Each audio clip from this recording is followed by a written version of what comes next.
আপনারা কেমন আছেন? আমি আলহামদুলিল্লাহ ভালো আছি। আজকে আপনাদের মাঝে আবারও রান্না শেয়ার নিয়ে চলে আসলাম, রান্নাবান্না নিয়ে চলে আসলাম। যে আজকে আমি কাতল মাছ দিয়ে ফুলকপি দিয়ে রান্না করব।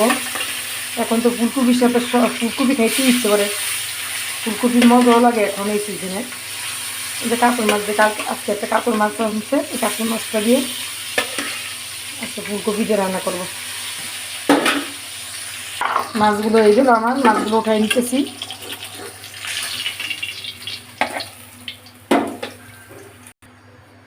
দিয়ে দিলাম পেঁয়াজ,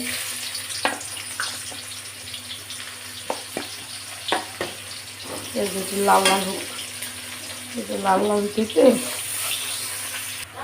পেঁয়াজ লাল লাল হইতে আমার এখান থেকে মশলাটা আমি একটু মাখিয়ে নিছি। একটু আদা রসুন বাটা দিচ্ছি, পেঁয়াজ মরিচ হলুদ দিলাম, দিয়ে মশলাটা একটু পেস্ট করে দিচ্ছি বাটা মশলার মতন।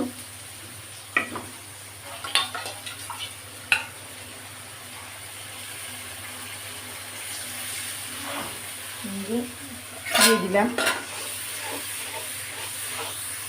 আর মশলা কষানো শেষ, দিয়ে দিলাম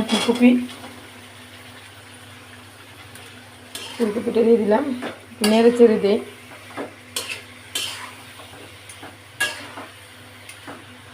এই তো আমার ফুলকপিটা প্রায় কষানো শেষ হয়ে গেছে। এখন আমি জল দিয়ে দিব, এর মধ্যে জল দিয়ে মাছগুলো দিয়ে দিব।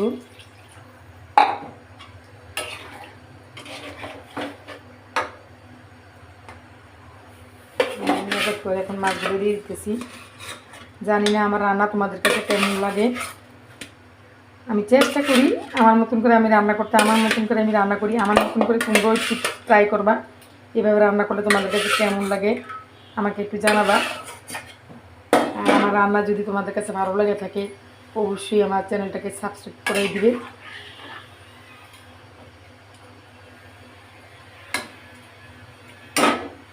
ঢাকনা দিয়ে দিলাম এবার কিছুক্ষণ হওয়ার জন্য। এই তো আমার ফুলকপিটা রান্না হয়ে গেল। এখন আমি ধনিয়া পাতা কাঁচামরিচ দিয়ে উঠাই নিব। আমার রান্নাটা কেমন লাগছে তোমাদের কাছে?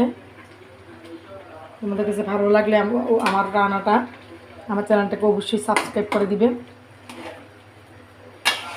আজকে এই পর্যন্তই, পরবর্তী কোনো ভিডিও নিয়ে আমি তোমাদের সামনে আবার চলে আসবো। আল্লাহ হাফেজ।